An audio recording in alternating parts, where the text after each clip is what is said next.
লক্ষী পূজাত মই সকলোলৈ শুভেচ্ছা জনাইছোঁ। পাছতীয়াকৈ হ'লেও মই সকলোলৈ অসমবাসীলৈ শুভেচ্ছা জনাইছোঁ।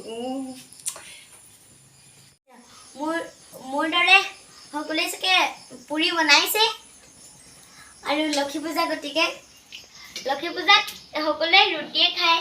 ৰুটি খুৱাই ইণ্টাৰেষ্টিং বেছি। এয়া আমি ৰুটি বনাইছোঁ।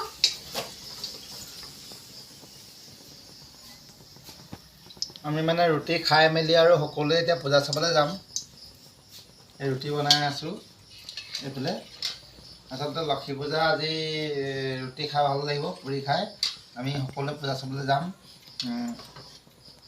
প্ৰায় হওঁ অৱস্থাও, কিন্তু আজি পুৰি খাবলৈ বিশেষকৈ একো আনিবলৈ নহ'ল।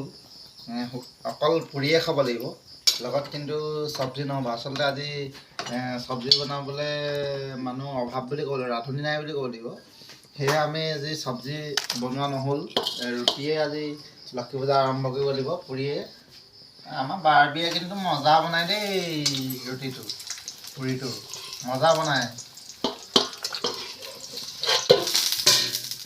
আইতা আছে ৰুটি খাবনে? ৰুটি বনাইছা? খাব লাগিব এটা।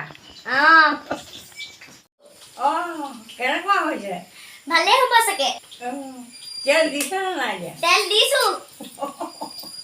তেল আপোনাৰ একদম ধুনীয়াকৈ কোমল বনাইছোঁ। কোমলকৈ বনালে খাব পাৰিম।